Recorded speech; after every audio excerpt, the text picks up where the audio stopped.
Hello,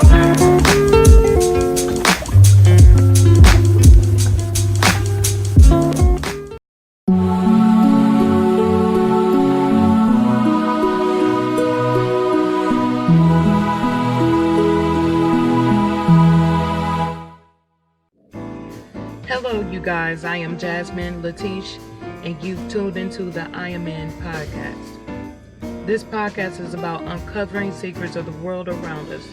Join me as I peer at the world with new eyes and learn techniques for self-improvement through knowledge and discipline. To support this channel, please subscribe to me on YouTube at JasmineLatishea, and that is JasmineLatishea. Become a patron on Patreon, and you can find me at AMEND by Jasmine. And if you're watching from YouTube, all these links will be below. You can support with Cash App. You can find me on Facebook at JasmineLatishea. Everything is primarily spelled the same with me, and all of my platforms you can find me on Instagram at the same name. You can download our podcast from your favorite streaming services such as iTunes, Spotify, Overcast, and Anchor FM. I also believe it's on Podbean, but whatever you stream from, you can get the podcast. So this is podcast number 6, and I've taken a lot of notes. Last time I did my podcast, I was upset because I didn't take notes and I was forgetting things that I wanted to say. So today we have notes, y'all.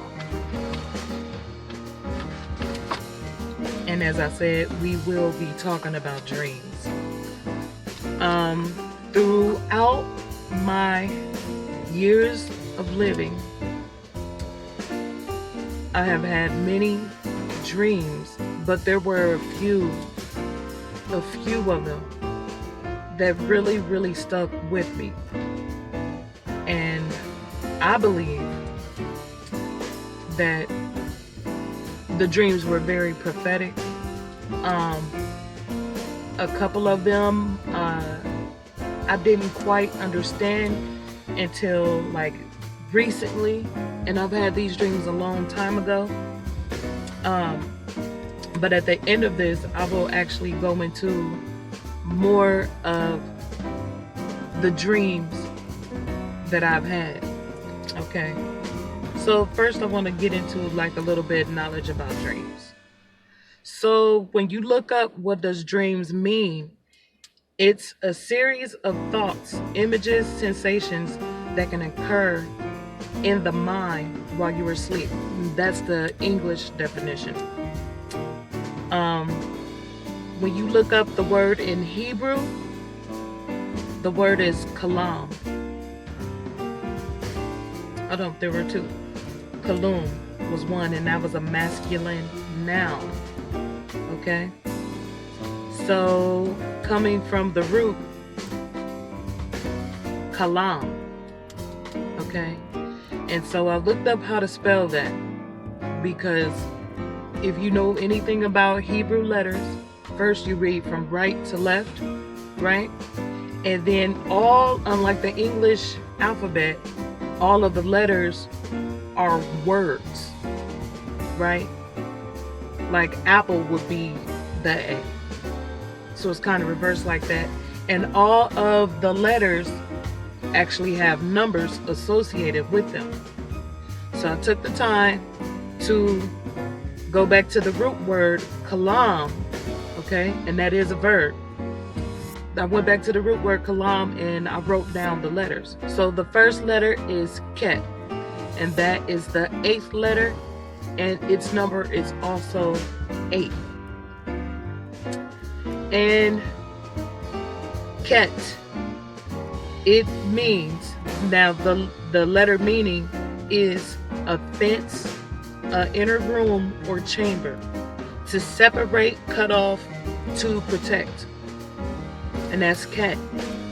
Now it has 3 letters. The second letter is lamed. Lamed is the 12th letter. Its number is 30, right? And it means a staff, a cattle goad, a rod, to control, prod, urge forward, go toward or go forward, teach, learn, tongue. Interesting, isn't it? So then the last letter is the 13th letter. After the Lamed, we have Mem. It's the 13th letter, and its number is 40. So numerically speaking, all these letters added up together is 78. Now, I have no significance of what that number is, but now that I know it, you know, I would definitely keep an eye out for it. So we already know that when you think about dreams, dreams can speak to prophecies and stuff like that. And who can communicate to you through these dreams? Who can communicate to you? Now, we know that for a fact that the Creator himself is almost like I guess like a mental portal for the Creator to communicate with us, right? But he's not the only one. You know, him and his son can communicate with us. But Satan and his following can also communicate with you in these dreams. Now, right here, I wanted to read a couple of verses from the Bible that spoke about dreams specifically. Now, this is Genesis 20:6. And it says, and Elohim said unto him in a dream, yea, I know that you didst this in the integrity of your heart, for I also withheld you from sinning against me, therefore suffered I you not to touch her. So he came into a dream, we can see here, so someone would not touch someone else. And I believe it's the story with Joseph, and it was because he was married to the woman. Not Joseph, Abraham. I'm not sure, but it's in Genesis, and it's 20:6. And that's what he said. So there we can see that he came into the dream to communicate some information to him that he needed to know for the purpose of him not sinning. Because if he had not got that dream from Elohim, then it's a big chance that he would have sinned, apparently. So the Most High thought it was important enough to communicate with him. So I also want to go to Acts 2:17. And it shall come to pass in the last days, said Elohim, I will pour out of my Ruach upon all flesh. If you don't know what Ruach is spirit. Ruach upon all flesh. And your sons and your daughters shall prophesy. Remember, we just said prophecy can come from these dreams. And your young men shall see visions, and your old men shall dream dreams. Okay? So now I want to bring your attention to Jude 1:8. As I was kind of researching and looking around, I do use the Blue Letter Online Bible. On there you'll have access to the Strong Concordance, and you'll be able to look up these words as you're reading the Bible. So, in Jude 1:8, it says, likewise, also these filthy dreamers, defile the flesh, despise dominion, and speak evil of dignities. Okay? So, that, the concordance number for that, it was in the Greek, so it's going to start with the G. And it was G1797, right? And then when you go down to see what it means, it says to dream, And then the next one said metaphor, to be beguiled with sensual images and carried away into and onto an impious course of conduct. So that means that we can have lustful dreams, or dreams like the Hebrew letter said urges you to go forward into sins. So apparently we have to be very careful, because your dream can, I guess, kind of like inflame you to want to do certain things, right? Because I think that when you dream something, it just has the tone of already being true. Because I think because it's outside of yourself. So most of the time, everything that you dream, if it's not too far out there, I dream a lot of crazy things that are far out there. Sometimes I'll be the first one to say it. But sometimes when I sit back and I look at it, I'll be like, oh, okay, now I can see why that was like that, or whether something was exaggerated for me to kind of get the point, right? And like I said, I'm going to tell you about a couple of my dreams that were exaggerated. But then later on in life, I was like, wow, that dream was real, and it wasn't a prophecy, so to speak, but it was just something that I had, and that was true at that time, and it is right now. But we're in the age of the information age, where everything is coming out, everything is getting uncovered, right? It's getting a little dark in here. I don't want to keep that light on.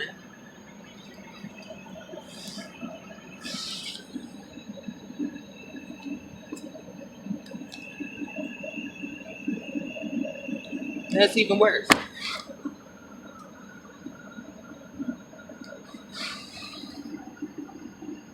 Okay. No, I look a mess today, so don't mind me. It was just really on my heart to. I haven't did a podcast in a while, this should be my first and foremost thing that I'm doing. But like I said, I'm trying to get better as well. So everything's coming together.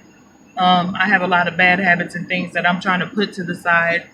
I started this new job. That's going to be a different video. I'm not even going to go into that right now. So let's get back on track. So your dream can actually urge you into doing things that you're not supposed to be doing. And if you think about it, I mean, I've had lustful dreams. I've had dreams of murder. I've had dreams of everything. Dreams of stealing, dreams of wickedness. I've had dreams of wickedness, and I knew that they were wicked. You know what I'm saying? But they seem so natural when you're going through them.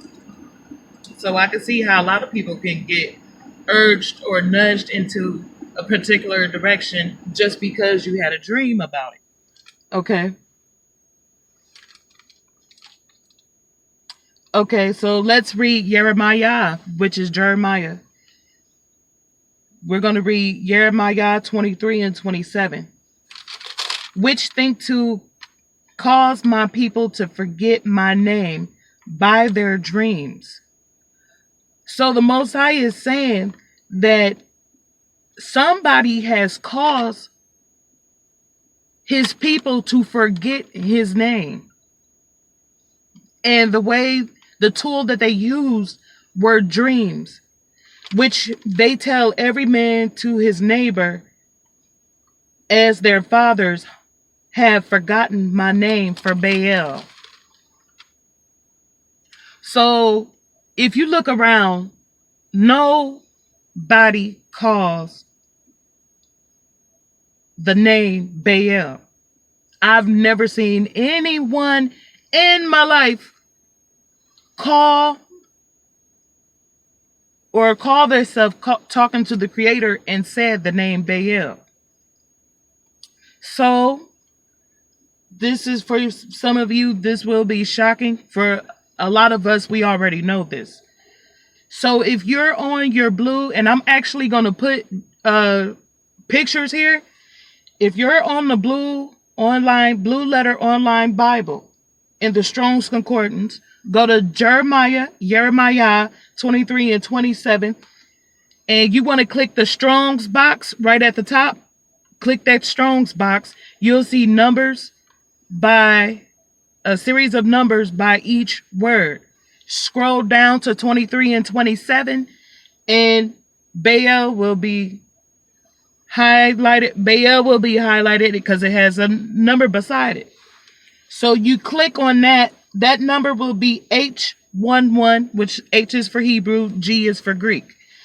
So that number will be H1168. Click that. And when you look down, you will see with your own eyes the word that is being covered with the word Baal. And that word is Lord. Yes, the word is Lord. So we know for a fact that everyone calls the Most High Lord. Some people even say, which gives me chills when I hear people say, Baal, have mercy. Baal is a entity of weakness. So if you're saying that you believe in the Most High, right, and you follow the Most High, why, and through knowledge you have proven that that is not his name, what is the purpose to keep calling him that? And I don't care what you are. I don't care whether you're a Christian or whatever you are. You know, the information is what it is. So we should not want to walk forward in error. At least I wouldn't. But you should know and be aware that calling the Most High and his son Baal by using the word Lord is wrong. Okay? So call him something else. Call him Most High. Don't be in error. You know what I'm saying? Call him something else. Say the Son. You do not have to call him out of his name and then disrespect him on top of that. So I just wanted to point that out to you. People over time were having dreams, telling them to their neighbors until they, wow, the light just went out. Until they believed that his name was Baal.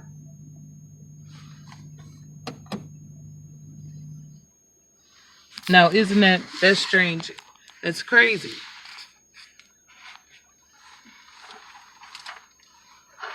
I'll just turn on my lights until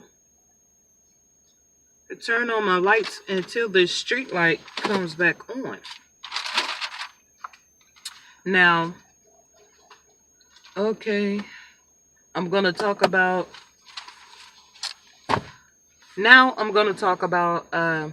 some of the dreams that I have had.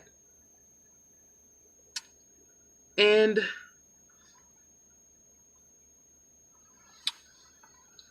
okay, some of the dreams I've had.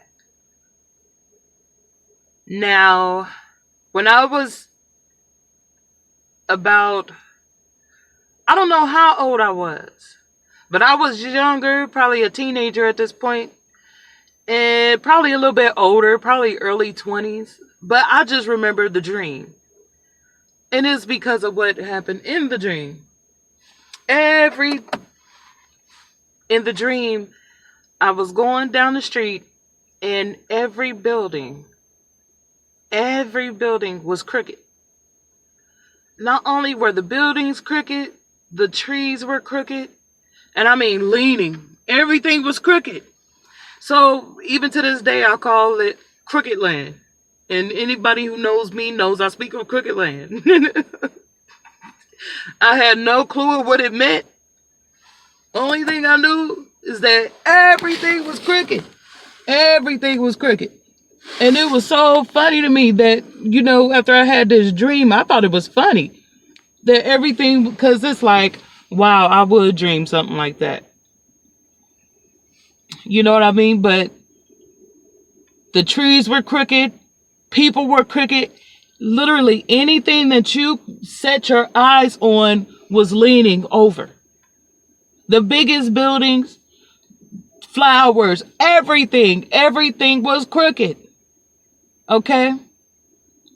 And I'm like, and it just always stuck with me. Like when I woke up, and that dream just always stuck with me about how everything was just shifted like that.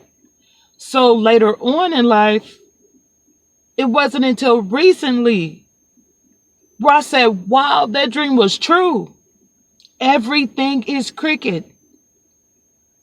Everything is crooked. Everything. I had no idea, like, the importance of that dream. But as soon as I started learning this stuff,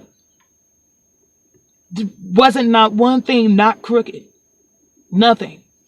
And now I know that that is true. That was pure truth. It was, oh wow. It's one of my favorite dreams because it was true. It was true. I'll tell you another one of my dreams. I don't like calling it my favorite, but it's my one of my scariest dreams that I've ever had. Besides, you know, the stones for hell and all of that stuff, and actually walking in, watching it on the TV, on a program that got called, even though Moses is not the truth. That movie is not the truth. But, you know, when I was younger, I did not know that. And I wasn't watching it. My family was watching it. And I had just had the dream of hell right before. And it was doing exactly what was on the movie when I walked into the house after I had just dreamed it. So that was very crazy. My phone is ringing, just ignore that, you guys. So anyway, for the second dream, this one was the scariest one. And I was at work. One other coworker. I was working a third shift. So we had these two big chairs that we would sit down in, you know, at night. So I sat down in the chair. We're kind of winding down, you know, you just sitting there. We're basically just, you know, watching over everybody as they sleep, making sure everybody's safe, make sure nobody needs anything during the night. Nobody needs to be changed. So sometimes when things during the night, you know, you might nod off for a second or two. So this night, as the dream began, the dream began, I walked into my home. I walked into my apartment. I turned a left. Okay, and it was exactly how my apartment was. It was like I was doing it, right? So I walked into the apartment, and in my apartment was the living room. Then you have the kitchen. Then you have the like laundry area. You go back, you go to the left, and you've got a little small hallway off to the right.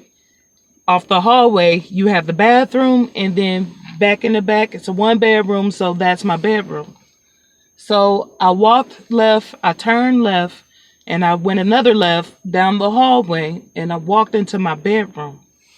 So in the dream, in my bed, oh man, you guys, I'm going to have to pause this until later. Wow.